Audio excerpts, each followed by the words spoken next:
Protecting my peace includes not reading about 59-year-old men. Like one skunk on each little pedal and they're just taking it down the street. You need another mode of transportation because your van breaks down, so you call an ostrich and the ostrich takes you and your meat friend who is talking through a space-time portal. Yeah, like why not, right? Like why not? Hello, welcome back to my channel. I'm Nova. I, surprisingly, for the first time in a long time, don't have anything to do this weekend. It is currently a Saturday night and I have nothing to do all of tomorrow, so I figured this would be a good time to do one of those like 24-hour reading challenges where I can just knock out as much as I can in 24 hours. A fun little challenge for myself. Earlier today, my roommate and I went to the thrift store. Surprise, if you've seen any of my other videos, I frequent this one specific thrift store a lot, and I found a bunch of really cool novellas there. And novellas feel perfect for something like this. Just knock out one after another after another. So I've got some contenders here. I don't know if I'll get to all of them. I don't know if I'll finish all of them, but we're gonna try them out. So let me go through these. So the first one that I've got is Luster. I've seen this around. I've seen middling things on it, but you know, for a couple bucks I picked it up. I don't know anything about it. I don't really know anything about any of the ones that I'm going to be reading, so that'll be a fun little surprise for me every time I start a new book. So this one's pretty short. I should be able to knock this one out pretty fast. The next one I found, I think, is a middle grade, but it's like it looks like a novella and it has the same like soft cover as a novella, but this is called The Midnight War of Mateo Martinez. Never heard of it, but this cover is so beautiful that I was too intrigued. I had to pick it up. All I know about it is that it's about two skunks. I think they're just like personified skunks. And I just think it's so darling. Like a bunch of the pages have these little skunk prints on it. And since it's a middle grade, you know, the font's pretty big, so should be able to knock this one out as well. But it just looks so darling. I'm not immune to a beautiful cover, obviously. So the next one I've got is called The Past is Red by Catherynne and Valente. There you go. And I have only read Come For Me With Apples by Catherynne and Valente, and I liked that one enough that I'm curious about this. It looks very tongue-in-cheek. Like the back blurb, the first thing it says is, "My name is Tetli Abednego, and I am the most beloved girl in Garbage Town." You sold me. Again, this is a short one, so should be able to knock this one out. This one's my favorite find of the day. This is What Moves the Dead, and I've seen this all around. There you go, so you can see the cover. This is a horror novella. I've seen this all around BookTube lately, so I'm very curious. Here's the thing. I have this like slightly irrational hatred of like mushrooms, just like, if it's in my food, I don't really care. I don't really enjoy it, but seeing them like out in the wild, they freak me out. Cartoon ones are fine, but like actual mushrooms, like, ooh, that's one of the few things that like actually gives me the heebie-jeebies. And I believe this like heavily relies on like fungal horror, which sounds awful, but I'm willing to give it a shot, mainly because I've yet to find a horror book that like actually unsettles me and like actually makes me feel like ugh, as opposed to just like a very surface level like, ooh, that's creepy. So I'm excited to give this one a try. With how popular this one is around BookTube, I can't believe I ended up finding this for just like a couple bucks. And then one last one that I know I'll be able to knock out pretty quick and I've been meaning to read for a long time is The Little Prince. I have this like cloth version of it. I don't know, if I'm trying to knock out a bunch of shorter books, I know I need to get around to reading this. I know so many people love it. So many of my friends love it. So I think I'm just gonna go ahead and knock this one out as well. I've seen the movie. I think I've seen the movie. I don't remember. I know like the very basics about this, but I've never like properly sat down to read the actual book for it, so I'm excited. It'll be good. If I end up finishing these, then I might pick something else up, but this feels like a really good start for my initial TBR.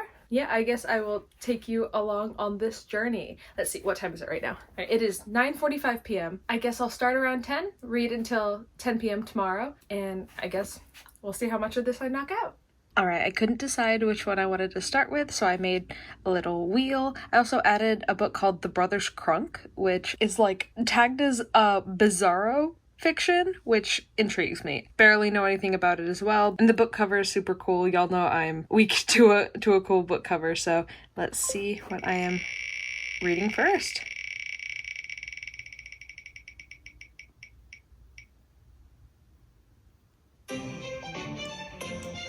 All right, shortest on my list. Let's do it. So before we get into this, I want to add a little clip in here. For me, this is for me. And it's just a clip of a member of my favorite group reading a little snippet of it. It'll be super short. Anyway, his name is Felix. He's this sweet little guy from Australia in a K-pop group. The thing about Felix is he has this beautiful little face. He looks like a little elf, but he has like the deepest voice ever. And the voice face paradox is always really funny. So if you haven't experienced Felix from Stray Kids, enjoy. I'll put a timestamp as to when you can skip it if you really hate like ASMR type stuff, but it's gonna be super short anyway. So enjoy Felix as a quick little buffer before I get into how I feel about this, because I have some opinions about it. So anyway, here's Felix. It is the time you have wasted for your rose that makes your rose so important. Men have forgotten this truth, but you must not forget it. You become responsible forever for what you have tamed. You are responsible for your rose. I am responsible for my rose, the little prince repeated, so that he would be sure to remember. The Little Prince. Hi, Editing Nova here. I should have said this in the video before I started talking, but I wanted to add an important content warning because I'm going to be spending the next 12 or 13 minutes talking pretty much at length about abusive relationships. I'm making a lot of parallels between The Little Prince and real life and hypothetical abusive relationships. So if that is a topic that you are sensitive to, please take care of yourself and skip ahead to the next timestamp. I'm also going to put the time to skip to in this little graphic that's on the screen right now. So yeah, please take care. So I finished it. This was the book that I thought I was gonna like give the easy 5 stars, and like I was the most certain that I was just going to enjoy this. I thought it was a kid's book that, you know, there wouldn't be anything too controversial about it. I don't think I liked this.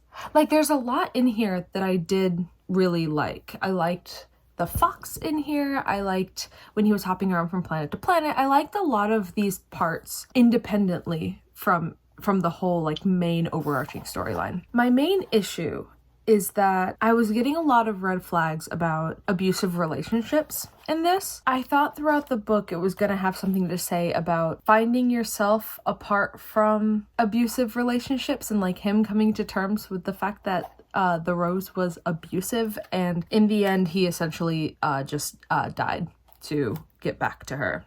Making excuses for her and ignoring the fact that she was horrible to him the entire time. And like a part of me is like, okay, am I just looking too deeply into this kid's book that was written in fucking 1945 or whatever? I usually would say yes, except for it's not even just like a metaphor, it's just explicitly in the text. And so many people love this. So many people didn't get the red flags from this that I got. But I think like while there's a lot in here to talk about, I think it's really important to dissect the fact that this kind of perpetuates a lot of really harmful ideas about what you owe someone who is abusive in your life and how much grace you should give them. And I'm like absolutely not saying that like anyone who loves this book, and I mean there's a million people who like this book is like their whole identity.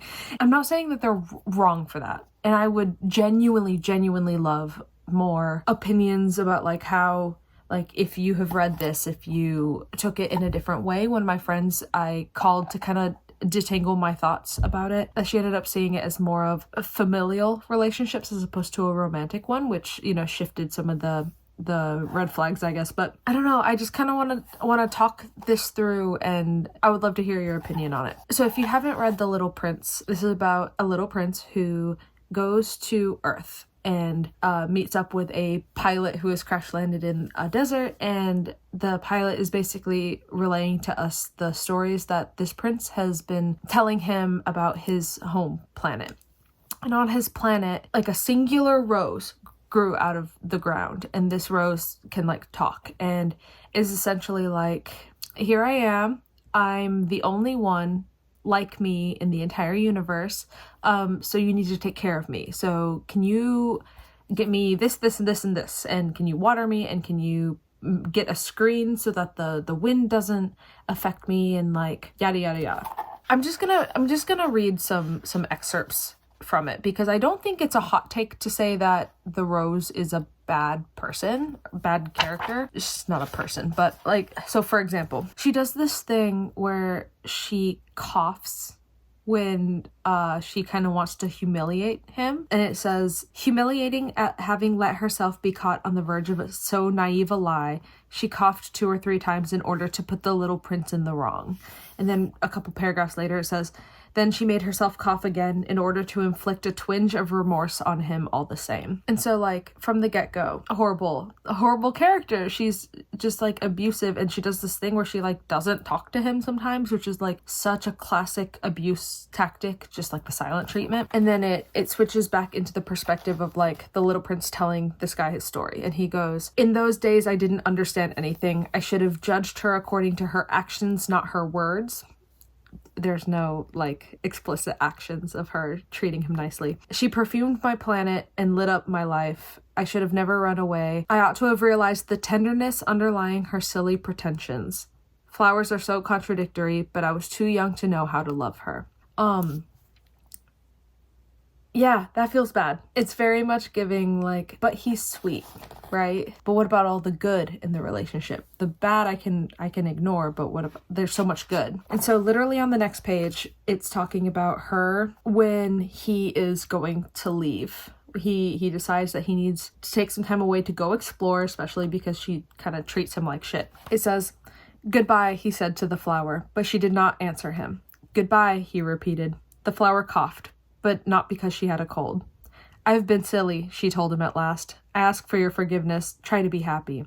He was surprised that there are no reproaches. He stood there, quite bewildered, holding the glass bell in mid-air. He failed to understand this sweet calmness. Of course I love you, the flower told him. It was my fault you never knew. It doesn't matter. But you were just as silly as I was. Try to be happy. Put that glass thing down. I don't want it anymore. That is like classic. Like, yeah, I treat you badly, but like, look at how you treat me, right? Look at what we've done to me.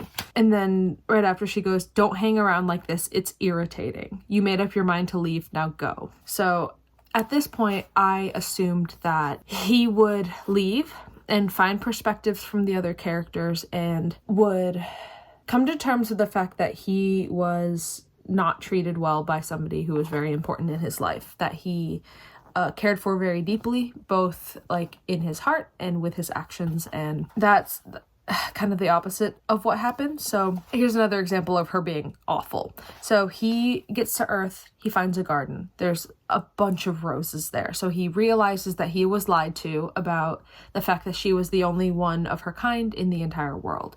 And it says, she would be very annoyed, he said to himself, if she saw this. She would cough terribly and pretend to be dying to avoid being laughed at, and I'd have to pretend to be nursing her. Otherwise, she'd really let herself die in order to humiliate me.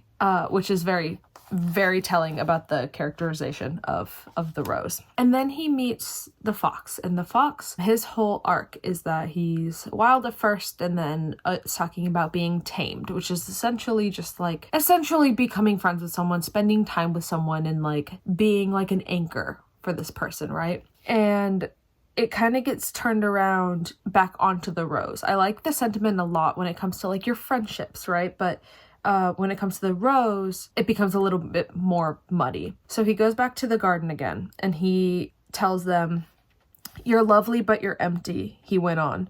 One couldn't die for you. Of course, an ordinary passerby would think my Rose looked just like you, but my Rose, all on her own, is more important than all of you together. Since she's the one I watered, she's the one I put under glass. Since she's the one I sheltered behind a screen, since she's the one for whom I killed the caterpillars, since she's the one I listened to when she complained, or when she boasted, or sometimes even when she said nothing at all, since she's my Rose. And, God, the sentiment I got from it was like, you know, the way some people would be like, but I've spent so much time in this relationship, it's just easier to stay.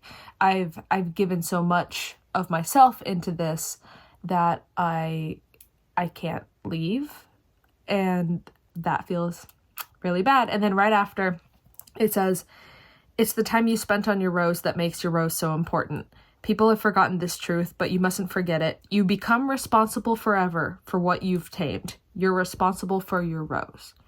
And if we are keeping up with the metaphor that I'm making up in my head, it's saying you become responsible forever for anyone that you have put time and effort and emotion into. And in this case, it's an abusive person. So you become responsible for this abusive person forever. I don't like that. And then at the end, he's essentially just making a lot of excuses for, the way she treated him. There's been no remorse on her end. Actually, when he left, that's when she was like, leave, you're irritating me. And so he's kind of got this idea that like he never appreciated her. That's why she was acting like this.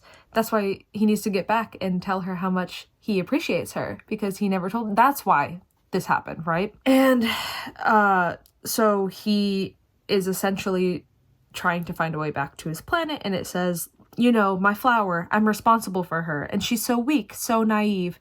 She has 4 ridiculous thorns to defend her against the world. Ugh, the excuses, I don't know. Once I got the red flags for like how I was going to be reading this through line through the book, I couldn't really stop thinking about it, and that's why I literally started tapping things. And essentially his mortal body gets killed so that his soul can go back to the planet to be with his rose or whatever. And I don't know. I don't feel like that was deserved. That rose has done nothing but take from him and take his energy and take his love, and even admitted to like never showing that she loved him past perfuming his world, like just existing. And now he has the idea that she's the only rose in the world to him. She's the only one that matters because he spent so much time on her. And I guess it doesn't fucking matter if she treated him like shit and gave him the silent treatment and made him feel bad and lied to him. And yeah, that didn't feel very deserved to me. So that's why I feel so conflicted about this, because there's a lot in this book that I really did like.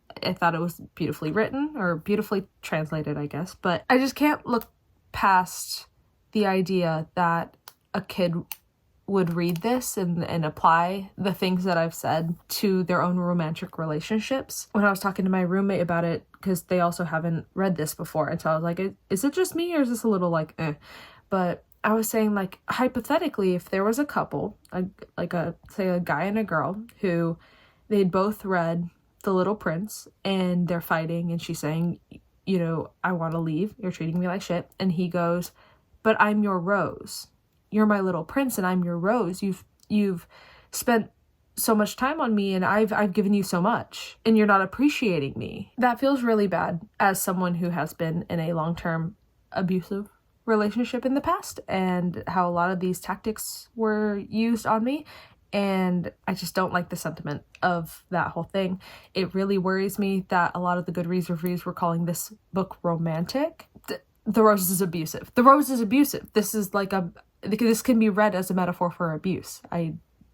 So I am not rating this because I have yet to detangle my thoughts. I really want to talk to more people who really, really connect to this book and see their point of view about how they read this, because this book took me less than an hour to read, and I've spent almost 2 hours trying to kind of untangle my thoughts about it. But yeah, let me know. Again, if you read this and you really, really love it, absolutely not saying anything about your character or your points of view about the topics that I've mentioned, but I don't know. I find it concerning when things like this are in kids' books and when they can so easily be read as the way that I took it. But all right, on to the next book. Hopefully I will like the next book a little bit more than this.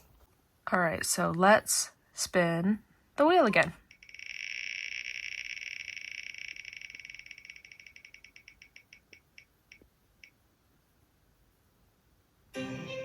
All right, another younger book. Let's go. All right, hello. I am about halfway through this. I'm on page 70 something of 170 something, and this is adorable. This is definitely for kids, but I'm having a good time with it. So Mateo is a Mexican American who lives in Santa Barbara. Yes, Santa Barbara. And one night he looks out his window and he sees two skunks take his little sister's trike. Like one skunk on each little pedal, and they're just taking it down the street. And he is like, I don't know if this is a dream or not. He spends the whole next day thinking about these skunks. And when he gets home, he's like, oh my God, okay, it's gone. It's real. And him and his best friend are obsessed with like knights, and so he's like, my house is a castle, my driveway is a moat, I am a knight and I'm watching over the neighborhood. And so he decides to stay up and try and catch these skunks in the act. And when he does that, he finds out that the skunks can like talk. One of them is like buggies and the other one is, hold on, nuts. Buggies and nuts, and they're talking to each other like they're covert agents. It's so funny. Meanwhile, he is dealing with his rambunctious little kindergarten sister. I think he's in the 4th grade. And there's also a through line of his new best friend who is probably going to be helping along with this, and how he used to have a best friend named Johnny who kind of got involved with the cool kids and doesn't really pay attention to him anymore. And so he's kind of dealing with the feelings of, you know, losing a best friend. And he makes a joke that's like, figuring out what's going on with these skunks is probably easier than figuring out what's going on with my friendships. So we're just going to worry about that first. Along with some themes about being Mexican American and how, you know, in Santa Barbara, he feels like he sticks out because he doesn't speak Spanish. And in his family, he feels like he sticks out because he doesn't speak Spanish. His dad is Mexican, but he was never taught Spanish. So I feel like that's going to be a through line throughout the rest of the book. And I'm enjoying it. I think there's a lot of little nuggets that are going to be themes throughout this book between, you know, identity and his sister and his friendships and then whatever's happening with the skunks. But it's adorable. I'm really enjoying it. Now that I know that the skunks like talk and stuff, I think it's gonna get very like kid version of surreal, and I'm excited to finish this. And also like just one more moment of appreciation for this cover. It's so good. So this one doesn't actually have an audiobook, so I'm having to read this physically, and while a lot of people can do that, I am not one of them. Brain bad a lot of the time. So I think what I'm gonna end up doing is putting this down for the night, especially because it's getting late. It's like 3 a.m, which is not uncommon for me. I'm usually up until like 5 or 6 in the morning a lot of nights. I think I've got maybe one novella in me before I call it for the night and start over tomorrow. So I think I'm gonna finish this up tomorrow and then pick up one of the other novellas that I know has an audiobook. So let's spin to see what I'm reading next. All right, let's see.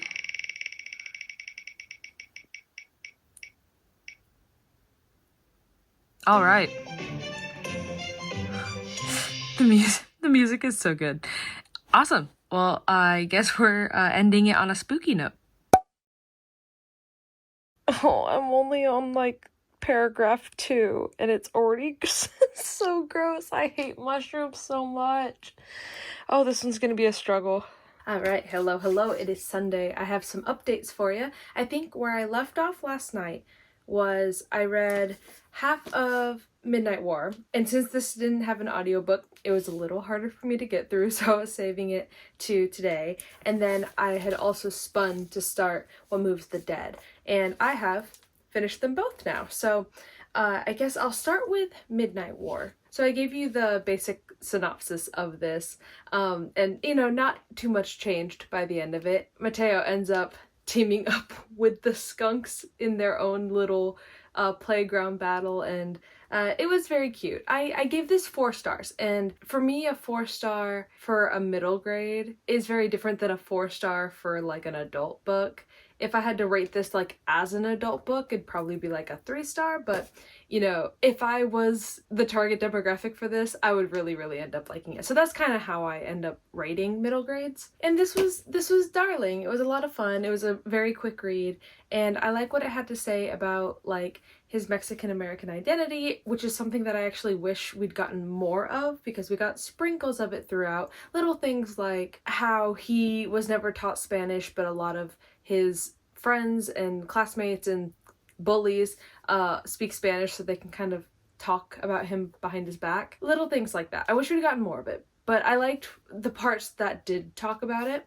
I liked what it had to say about what it's like being like a big sibling, how you can be annoyed by your little sibling, but also kind of look at them and be like, but you're cute though. Like, you're being kind of cute. Well, whatever. Like, just little nuances like that. It was very cute. I liked how him and his best friend were obsessed with like knights and knighthood, and how they took a lot of the lessons that they'd learned in their deep dives into knights, like loyalty and, you know, doing things for the greater good and like nobility in general, and kind of applied that to their current very silly situation. Yeah, it was lovely though. If you are in the mood for a good middle grade, like a good turn off your brain middle grade, I highly recommend this one. And also just, the cover's so good. And then I read What Moves the Dead.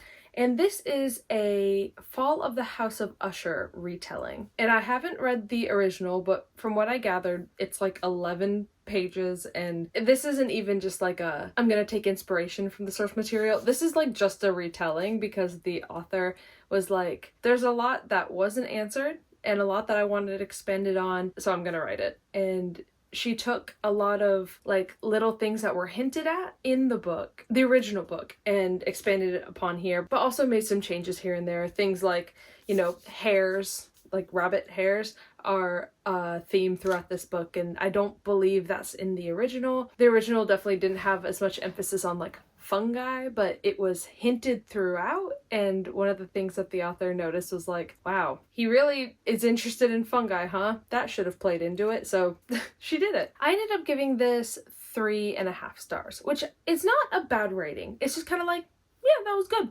That was a good book. I was really hoping this would be the one that would really spook me. I did not get spooked. The fungi part of it was a little gross for sure, but I could deal with it. As someone who hates mushrooms, for me to be like, it's fine. Like, but honestly, like the cover art is a little more visceral than even the book. It did some really cool things with the whole fungi aspect, but yeah, didn't like turn my stomach or anything. There were definitely some parts that were a little unsettling, like the hares in the story that kind of surround the house, they start acting really weird, and that was a little unsettling. And then one of the characters starts kind of mimicking the way that the hares were acting, which was a little but I wouldn't say it scared me at all. It was just an interesting retelling of a classic with a fun main character to follow. I believe the two main characters, the brother and the sister in the House of Usher, they have the same name and everything. Like, it's very, very heavily inspired by the original, but the narrator in the original is unnamed, while this one gets a name. And also non-binary rep, which is very cool. But overall, not the most life-changing thing, but I enjoyed my time with it. And obviously it didn't take me very long to read because it's a short little guy, but yeah, I would recommend it if this sounds interesting to you. So we are coming up on the 24-hour mark. So what I think I'm gonna do, just because 10 o'clock is nowhere near my bedtime, so I think I'm gonna push this vlog until I go to sleep tonight. So 10 o'clock yesterday till when I go to sleep tonight. If I had to guess, it'll be around 30 hours. I feel like I lost a good bit of time, one, because I slept a long time last night, which I obviously very much needed, but it definitely cut into my reading time today.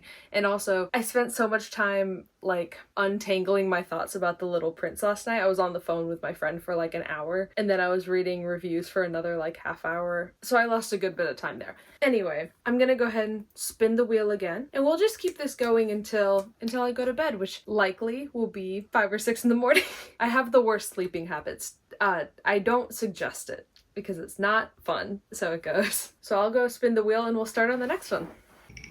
All right, next read.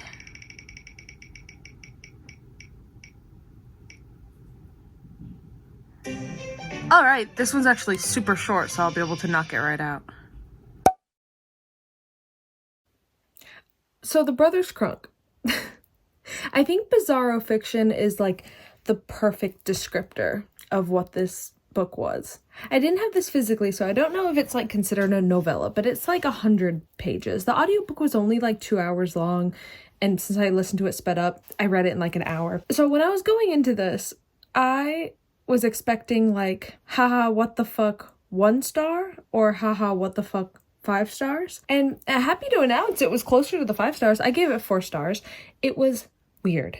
It was really weird. But anyway, okay, the correct way to read this book, 1, with the audiobook. This audiobook narrator was giving the entire time. I was 1 minute into this audiobook and he was already doing like 3 different accents, and I was like, yes, let's go. He was so good, like so good. And I think he's like a famous audiobook narrator. I don't remember his name right now, and my laptop is too far away for me to go get right now, but it was extremely good. And like, one of the things that I was nervous about, I saw some of the reviews that it used like the word like fack, F-A-C-K instead of fuck, and I thought that was gonna get really annoying. I thought that was gonna be really corny, and if I had read it without the audiobook, I think I would have found it really annoying. But with the narrator doing these thick Cockney accents, it makes 100% sense. A lot of the things that I thought would be corny or might not have landed probably landed because it was delivered so well. So highly recommend it like that. If you are into stories that just like don't make a lot of sense, it's just like whack for the sake of being whack, I recommend it. The other way to read this book is to simply go in with the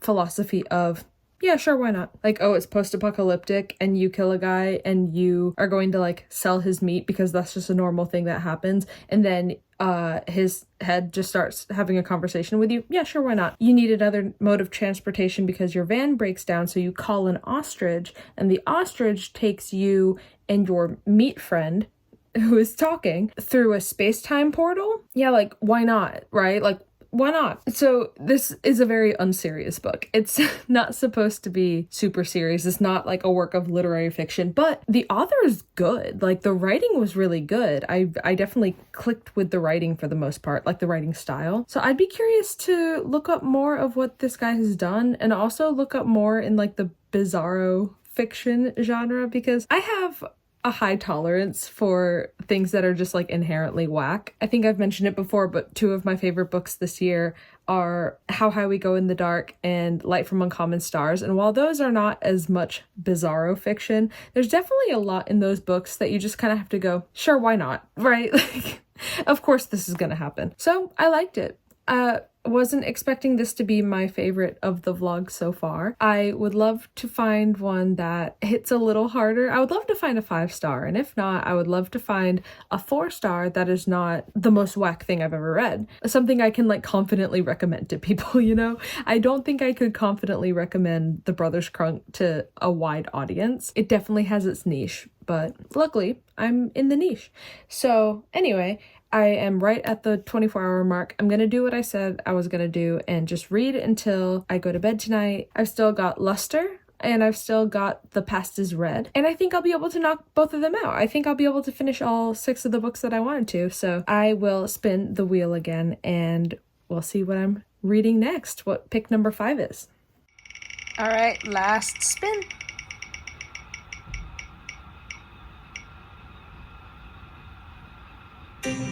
All right, so I'm reading all 3 of the ones I got at the thrift store. Cool.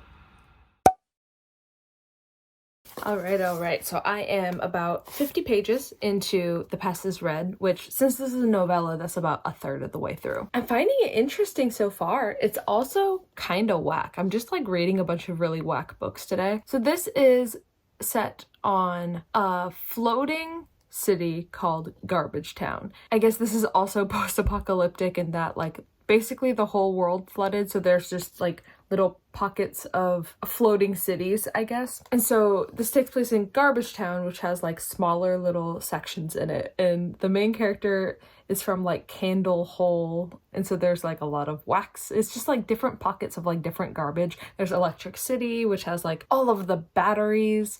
There's like clothes, what's it called? Clothes Chester, which I guess is where people go shopping, and you know, it's just life for them.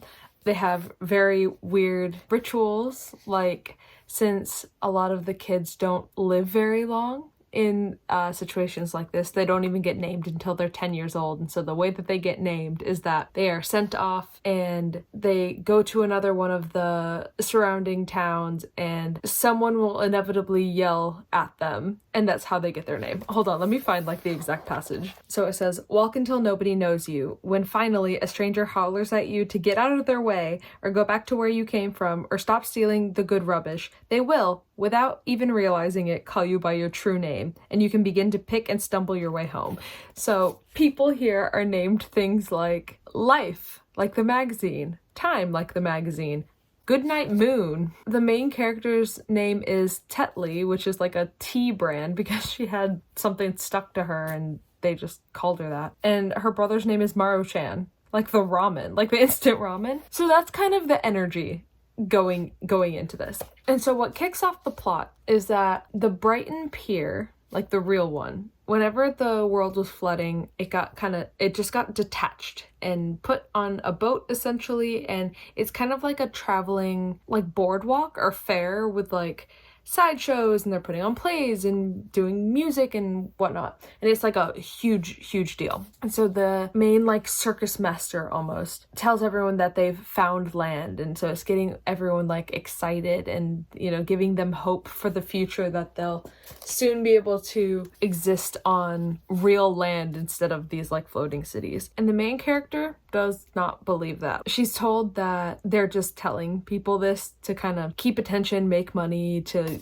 you know, keep everyone hopeful, even though it's never gonna happen. And so from what I have gathered, the main character does something to crush these hopes, to crush anything like that happening, because she thought the truth was more important than like a pipe dream. And now she is 29 years old and has to live on like a boat off of the coast. People graffiti her house before she was in a house before she was on the boat, but people vandalize her, people beat her up, people are like mean as hell to her, and she's like okay with it because she's like, I stood my ground, it's whatever, I just live like this now. And she's like pretty optimistic about the whole thing, but she is like deeply hated in Garbage Town. And so where I am right now, someone has showed up and they have shown her kindness, and that is like weird in and of itself. And I think this is about to take her on another journey. And yeah, so it's really weird, another very nonsensical world, but I'm enjoying it. I mean, the same thing as Comfort Me with Apples. I like Catherynne and Valente's writing style a lot. So like worst case, even if the story doesn't do it for me, I'm still enjoying reading this. I think this is also an example of like when first person doesn't work as well for me. I actually find it harder to connect to a character when it's first person rather than like third person, where there's a narrator kind of telling you the story. And I don't know why my brain does it, but my brain kind of goes, why are you telling me this story? What is the, like, if it's set up like a diary, that's one thing. If not, how are you telling me this story? Why are you telling me this story? Yep, that's me. You're probably wondering how I ended up in this situation.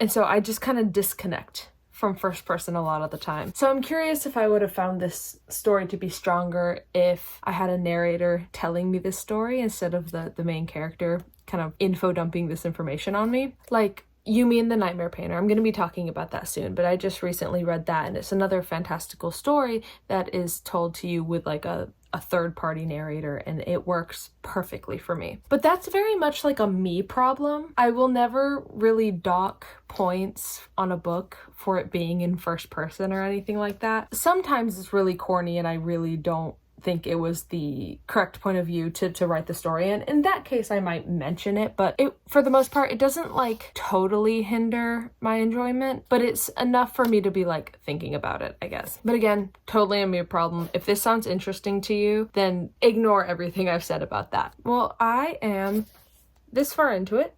I don't think it'll take me very long to finish it up, so I'm gonna go get myself a 1:30 in the morning snack and finish this off, and I will let you know what I thought of it. So I finished The Past is Red. I really liked it. I really liked it, which I'm really happy about because, so I read Comfort Me with Apples, and that was one of those books where like objectively I could tell it was good. It just like wasn't for me. Like the twist wasn't for me. I enjoyed myself the whole time. And so like I knew that I would end up liking Catherynne and Valente if I found like the right book for my taste, and I think this is it. I gave it 4.5 stars, and I think the only reason I knocked it was because I think I wanted more. I think it could have really benefited from being like a full-length novel. In the last third of it, there's like a twist or like a realization that happens, and I think it was glossed over a little too much to kind of fit into the novella format. And I know this was like a novelette or like a short story before it was a novella. It was like in an anthology, and then she expanded on it. And I just thought it was fascinating. The world building in this was really, really fun. It's like the perfect mix of climate change gloom. This is definitely like a book about climate change, and the anthology that it was originally in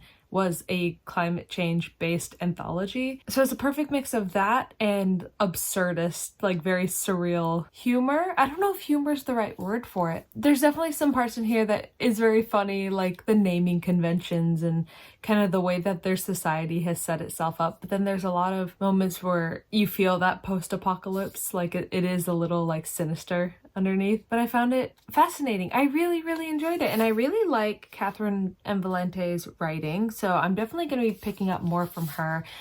Space opera has just gotten on my radar, which I'm very curious to read. And this book is told like kind of out of order. Like a lot of the chapters, it jumps around a lot between a few really important parts of her life. And while I was reading it, I was getting a little confused and stuff, but I think that led to a lot of really fun realizations as you're reading it, like as the puzzle pieces start coming together. So I do like how it was non-linear. The one thing I will say is, I don't know if this is the fault of the audiobook narrator or if it's playing on the fact that technology doesn't always get names correct, but okay. So there's a character named Moon Minso, Korean name, Moon Minso. And obviously it's written out Moon Min dash So, S-E-O, which is pronounced So. But the entire time in the audiobook narration, it was saying Seo, Min Seo, which is incorrect. And so I don't know if that was like, this piece of technology is like reading out the name as Min Seo because phonetically that's how it's spelled out, and it's wrong on purpose, and then the character just assumes that's how it's correctly pronounced, or if it was just kind of an error on the audiobook narrator's part. But that took me out a little bit of it. But then again, like before I knew much about Korean culture or the Korean language, I probably would have made that mistake too, you know? But I also think if you're narrating a book, if you're writing a book, you should kind of do some research into pronouncing things correctly. S-E-O in Korean, when it's romanized, is Se, not Seo. And then in the book, this character was nicknamed. I think it was nicknamed. Every so often, this character would be called Min, like Moon Min So, but they would call her Min. I guess that could be a nickname, but I can't tell if they thought it was a nickname or if they thought her name was like first name Min, middle name Se. And Korean folks don't usually have middle names. Her name is Min So. That's just her full name. It isn't addressed as to if it's a nickname or not. The same way it's not addressed if the pronunciation was like purposefully wrong. So again, I can't tell if that was a mistake on Valente's part or a mistake on the audiobook narrator's part or what. But yeah, a Korean woman's named Minso, her first name isn't Min, her name is Minso.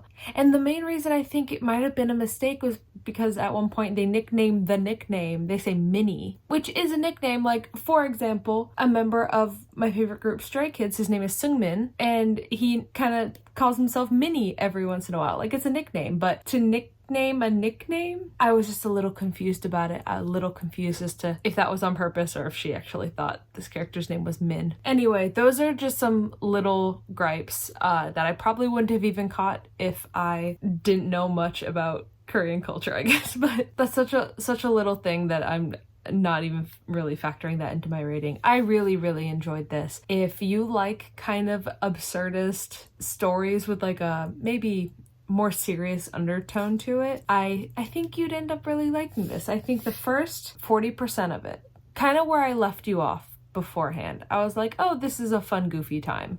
Would love to see it. But I only got more invested as the novella went on. So yeah, I highly enjoy it. I think this has officially become my favorite of the vlog. So currently it is 3:20 in the morning. I want to start Lester. I think I'm going to start Lester. I'm not super tired yet, but it wouldn't surprise me if I got tired halfway through. So I guess we will see. Maybe I'll finish a 6th in this vlog. Maybe I only read 5.5. Who knows? I will take you along on that journey. But I mean, so far, having read 5 things in right about 30 hours, I'm not mad at that. That's a pretty good marathon. So, all right, I will talk to you as I'm reading Lester.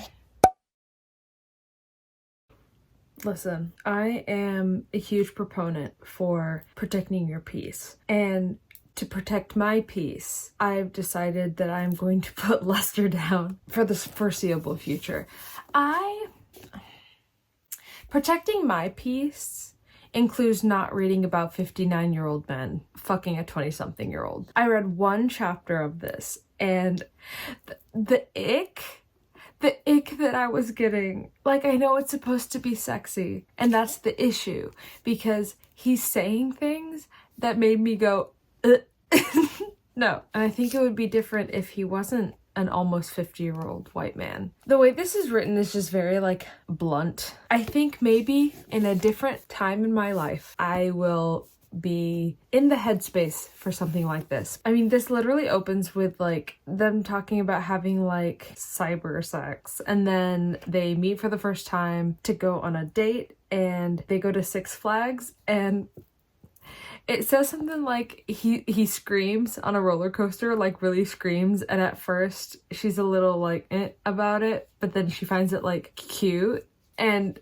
that's such an ick. And then the dirty talking already was not my favorite. It'd probably be different if this main guy sounded hot in any way, but all I know about him is that he's 23 years older than her and that he was born in 1974. At this point in my life, that does not sound like something I will find intriguing. And from what I've gathered with this book, is it's not just like a smutty book. I think it has something to do with, like, she starts seeing this guy who's in an open marriage, and then she becomes kind of like a friend or an ally to the wife. And so that could create a really interesting dynamic. So I'm not writing this book off completely off the bat. But right now, at 3:45 in the morning, I think I want to end my night on a high note with the Catherynne and Valente book. I'm gonna put this down. I'm gonna soft DNF this for now. Like, I'm not even gonna Goodreads rate it because I got 1 chapter in. So we're just pretending I didn't read it for now. And we're pretending that I only read 5 things for this vlog. So I might not have found like a 5-star or a new favorite or anything, but you know, I'm not mad at everything that I read over the past, 30 hours or whatever. Just to go over everything again, I read The Little Prince, which I had some feelings on, and I'll leave it at that. I read The Midnight War of Mateo Martinez, which is a darling little middle grade that I gave a middle grade based 4 stars on. And then I read What Moves the Dead, which I gave 3.5 stars. It was a really interesting retelling of the fall of the House of Usher. She got some spooky vibes. It might not have like properly scared me. I'm still on the hunt. I'm still on the hunt for a book that's gonna actually make me scared. But this was super well written, fun atmosphere, fun, spooky, you know, gothic-y in a castle, decrepit with like animals around, you know, that kind of energy. But definitely not mad that I read it. I'm glad I finally got around to this. And I'm glad that I happened to find it at a thrift store because if anything, this is just a cool fucking cover. Then I read The Brothers Crunk, which is a bizarro fiction, very short 100-page story that is like the embodiment of the term whack. I don't think I mentioned it, but it's got like some video gamey kind of elements. It kind of feels like you're watching a playthrough of like a really old whack video game. Like at one point, like an old Nintendo gun controller is involved, and I enjoyed it more than I thought I would. I gave that 4 stars, and not only did it make me interested in picking up more from the author, but I'm also interested in picking up more in the bizarro fiction genre, so I'll consider that one a success. And then I definitely didn't try to read a sixth book, and I definitely ended with The Past is Red